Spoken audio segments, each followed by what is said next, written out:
कालू और टुनटुनी के शादी के अभी थोड़े ही दिन हुए थे। टुनटुनी अपने पति कालू के साथ खुशी से रहती है। टुनटुनी, मैं सोच रहा हूँ कि अब मैं शहर चला जाऊँ। शहर जाके मैं पैसे कमाऊंगा। अब तो तुम माँ बनने वाली हो। हमारा जो बेटा आएगा उसे पढ़ाने लिखाने के लिए हमें पैसे की ज़रूरत होगी। मैं सोच रहा हूँ कि मैं परसों ट्रेन का टिकट बुक करा के मुंबई चला जाऊँ। नहीं नहीं कालू जी, आप कहीं मत जाइए।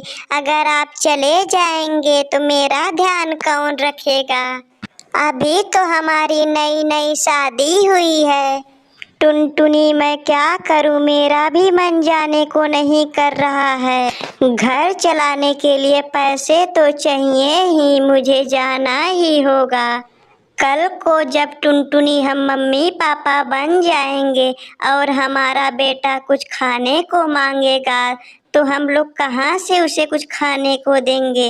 इसलिए टुनटुनी, मैं पैसे कमाने के लिए शहर जा रहा हूँ। टुनटुनी, समझने की कोशिश करो। यहाँ पे तुम्हारा ध्यान रखने के लिए मम्मी जी है ना। मम्मी जी तुम्हारा अच्छे से ध्यान रखेंगी। ठीक है जी, आप जाइए, लेकिन जल्दी लौट आइएगा। आपके बिना तो मेरा दिल जो नहीं लगता। 3 दिन बाद कौवा शहर जाने के लिए निकल देता है। कालू के जाने के बाद कालू की माँ टुनटुनी से बुरा व्यवहार करने लगती है और उसे मायके से दहेज लाने के लिए कहती है। देख टुनटुनी, तेरे मम्मी पापा ने दहेज में 1 पैसा भी नहीं दिया है। मैं अपने बेटे कालू की किसी तरह से कर्ज लेकर शादी की है। अभी अभी मेरे बेटे कालू का फोन आया था। उसे नौकरी के लिए 1.5 लाख रुपए की ज़रूरत है। देख टुनटुनी, अब तू अपने मायके जा और वहाँ से दहेज लेके आ। अगर दहेज लेके आएगी तो ठीक है, मैं तुझे इस घर में रहने दूंगी। अगर दहेज नहीं लाई तो मैं तुझे अपने घर में नहीं रहने दूंगी। देख टुनटुनी, खबरदार, अगर तूने यह बात कालू को बताई तो मुझसे बुरा कोई नहीं होगा, क्योंकि कालू सख्त दहेज के खिलाफ है। टुनटुनी यह सब सुनकर रोने लगती है और कहती है कि माँ जी, ऐसा मत कीजिए। हमारे माँ बाप इतने अमीर नहीं हैं कि वह दहेज दे सकें। किसी तरह उन्होंने मेरी शादी के लिए कुछ पैसे बचा के रखे थे। उन्हीं पैसों से उन्होंने हमारी शादी की है। देख टुनटुनी, मैं वह सब नहीं जानती। तू अगर दहेज लाएगी तो ही इस घर में रहेगी। टुनटुनी मायके जाने के लिए निकल जाती है। जब टुनटुनी के माँ बाप टुनटुनी को देखते हैं तो उससे पूछने लगते हैं, टुनी बेटा, तुम यहाँ क्या कर रही हो?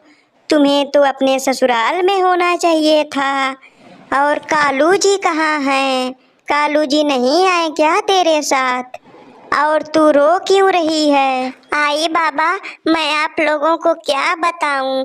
कालू जी तो शहर गए हैं पैसे कमाने के लिए। घर में सासू माँ जी कह रही हैं कि अगर तुझे इस घर में रहना है तो तू दहेज ला के दे मुझे। अगर दहेज ला के तू मुझे देगी तो ही मैं तुझे इस घर में रहने दूंगी। लेकिन टूनी बेटा, कालू जी की मम्मी जी ऐसा कैसे कर सकती हैं? शादी में तो दहेज ना लेने की बात हुई थी। टुनटुनी बेटा, अगर यह बात है तो रुको, मैं कालू जी को फोन लगाती और उनसे पूछती हूँ।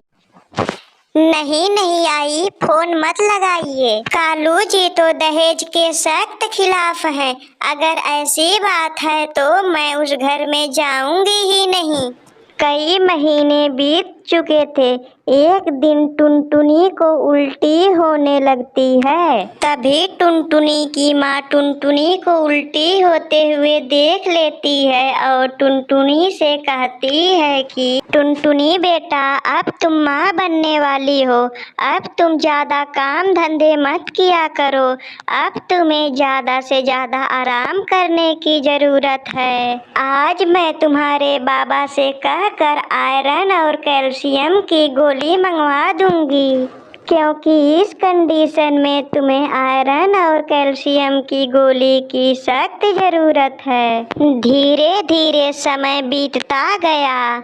एक दिन टुनटुनी ने एक अंडा दिया। अपने अंडे को देखकर टुनटुनी बहुत खुश होती है और कहती है कि अब मैं और मेरा बेटा साथ साथ रहेंगे। अब हमें किसी और की ज़रूरत नहीं है। कुछ दिन बीत जाते हैं। टुनटुनी अपने अंडे को फोड़ती है और उसमें से एक चूजा बाहर आता है। टुनटुनी अपने बच्चे के साथ हंसी खुशी रहने लगती है। धीरे धीरे कुछ समय बीत जाता है। टुनटुनी की बेटी थोड़ी बड़ी हो जाती है। टुनटुनी किसी तरह दूसरे के घर में झाड़ू पोछा करके अपने बेटी को पढ़ाने लिखाने के लिए स्कूल भेजती है। आज टुनटुनी की बेटी सुनहरी स्कूल से जल्दी घर आ जाती है। टुनटुनी सुनहरी को घर जल्दी आते देख उससे स्कूल जल्दी आने का कारण पूछती है। सुनहरी बेटा, आज तू घर जल्दी क्यों आ गई? तेरी तो छुट्टी 3 बजे होती है ना बेटा। नहीं माँ, मैं आज से स्कूल नहीं जाऊंगी माँ, आज मैं स्कूल से भाग के आई हूँ माँ। नहीं नहीं बेटा, स्कूल में तो सब पढ़ाई करते हैं, तू कह रही है तू भाग के आई है, कोई वजह होगी बेटा, बता मुझे। माँ, मैं आज आपकी एक भी बात नहीं सुनूंगी माँ। स्कूल में सभी दोस्त मेरे फटे हुए जूते देखकर मेरा मजाक उड़ाते हैं और मुझे चिढ़ाते हैं माँ। अगर मेरे जूते नहीं आए तो मैं स्कूल अब नहीं जाऊंगी। ओ मेरी सुनहरी बेटी, बस इतनी सी बात, तुझे नए जूते चाहिए? ठीक है सुनहरी बेटी, मैं कल बाजार से तुम्हारे लिए नए जूते मंगा देती हूँ। लेकिन सुनहरी बेटी, तुम मुझसे प्रॉमिस करो कि आज से तुम स्कूल से भागकर कभी नहीं आओगी और मन लगा के पढ़ाई करोगी। ठीक है माँ, मैं प्रॉमिस करती हूँ, आज से मैं कभी नहीं आऊँगी स्कूल से भागकर। टूनी बेटी, तू ही तो मेरी जान है, तुझे ही देखकर मैं अभी तक जिंदा हूँ, वरना तो मैं कब का मर चुकी होती। आगे से तुझे जो भी कुछ चाहिए वह सब मुझे बता दिया कर, आखिर मैं तेरे लिए ही तो कमाती हूँ। अब इस दुनिया में तो मेरा है ही कौन। इतना कहकर टुनटुनी बाजार से नए जूते खरीदने के लिए चली जाती है। सुनहरी बेटा, यह जूते तू देख के बता, यह जूता तुझे कैसा लग रहा है? यह नया मॉडल है, यह जूता पूरा 400 रुपए का मिला है। वाह माँ, यह वाकई बहुत अच्छा जूता है, मैं अभी जूते को पहनकर स्कूल जाऊंगा और अपने सभी दोस्तों को दिखाऊंगा। जो जो लोग मुझे चिढ़ाते थे उन सभी को मैं यह जूता दिखाऊंगा। धीरे धीरे समय बीतता जाता है। अब सुनहरी बड़ी हो गई थी। टुनटुनी को सुनहरी की शादी की टेंशन सताने लगती है। सुनहरी बेटा, मेरा एक कहना मानो बेटा, अब तुम शादी कर लो। अब मैं बूढ़ी हो गई हूँ, अब मेरे शरीर में इतनी ताकत नहीं है कि मैं तेरी अब रक्षा कर सकूँ। मैं सोच रही हूँ कि मेरे मरने से पहले मैं तेरी शादी एक अच्छा सा चिड़ा देखकर कर दूँ। सुनहरी कुछ देर तक चुप रहती है। माँ, तुम्हें चिड़ा ढूंढने के लिए कोई आवश्यकता नहीं है माँ।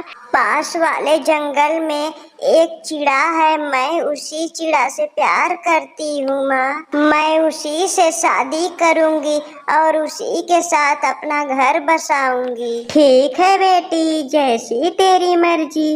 अगर तू उस चिड़े के साथ खुश है तो मैं भी खुश हूँ, क्योंकि तेरी खुशी में ही मेरी खुशी है। कुछ दिन बीत जाते हैं, चिड़े कालू और सुनहरी की शादी हो जाती है।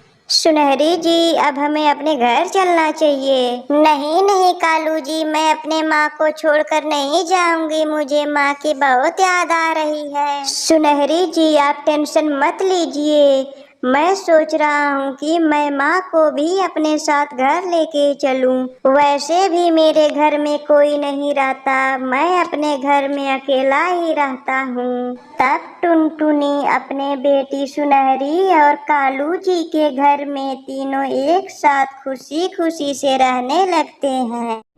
एक जंगल में टूनी नाम की एक चिड़िया रहा करती थी। वह चिड़िया कई दिनों से भूखी थी। उसे आसपास में कहीं पर खाना नहीं मिल रहा था। चिड़िया कहती है कि बहुत दिन हो गए कुछ अच्छा खाए हुए, आज मैं जरूर कुछ अच्छा खाना ढूंढ के लाऊंगी। उसी जंगल में एक कौवा रहता था। वह भी कई दिनों से भूखा था। कई दिन हो गए कुछ अच्छा खाए हुए, आज चलता हूँ बाहर, देखता हूँ कुछ खाने को मिलता है क्या। चिड़िया भोजन ढूंढी रही थी, अचानक उसे जमीन पर पड़ा हुआ सेब दिखाई देता है। वाह वाह, कितना मीठा और रसीला ताजा फल है, अब मैं इसे खाऊंगी, आज तो बहुत बढ़िया खाना मिला है। तभी वहाँ कौवा आ जाता है। कौवा कहता है कि ए चिड़िया, ये फल मैंने देखा है, इसे तो मैं ही अपने घर ले जाऊंगा। नहीं नहीं कौवा जी, आपको कोई गलत फहमी हुई है, इसे पहले मैंने देखा है, इसे तो मैं ही घर ले जाऊंगी।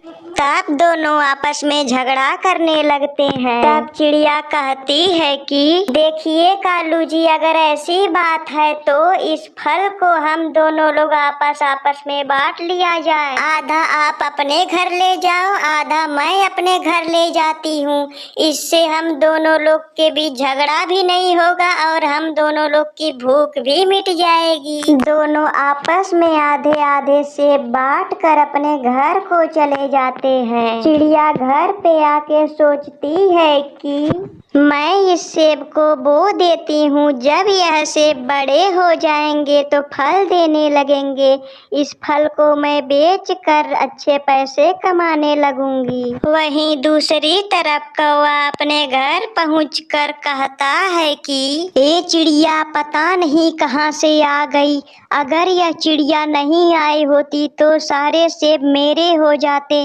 और मैं कई दिन तक उसे खाता और मुझे कई दिन तक खाना ढूंढने की कोई जरूरत नहीं होती। इस चिड़िया का तो कुछ ना तो कुछ करना ही होगा। वहीं दूसरी तरफ चिड़िया सेब की खेती करनी शुरू कर देती है। जब यह सेब बड़े हो जाएंगे तो मैं खूब सेब खाऊंगी और इस सेब को बाजार में बेचकर खूब पैसे कमाऊंगी। कौवा पेड़ के पीछे छुपकर टुनटुनी की बातें सुन लेता है और वह गुस्से से घर पहुंचता है और कहता है कि अगर टुनटुनी ने सेब का व्यवसाय कर लिया, वह तो बहुत अमीर हो जाएगी और मैं बहुत गरीब हो जाऊंगा। इसके लिए मुझे कुछ ना तो कुछ करना ही होगा।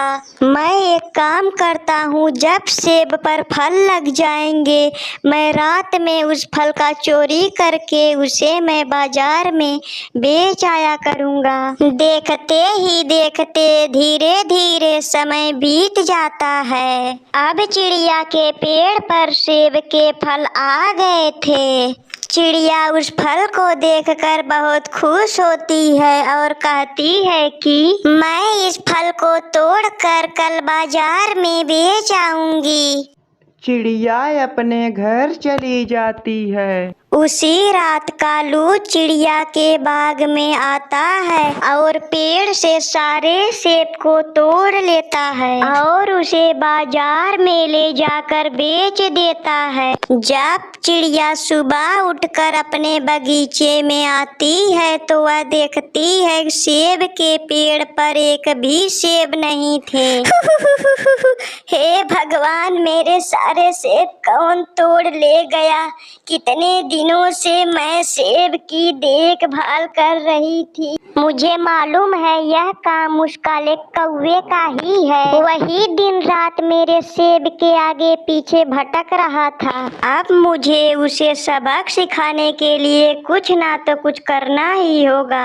फिर चिड़िया दोबारा अपने खेतों में ईख की खेती करती है और कहती है कि अगर कालू आज मेरे खेत में आया तो मैं उसे जाने नहीं दूंगी। आज मैं उसे पकड़ कर रहूंगी।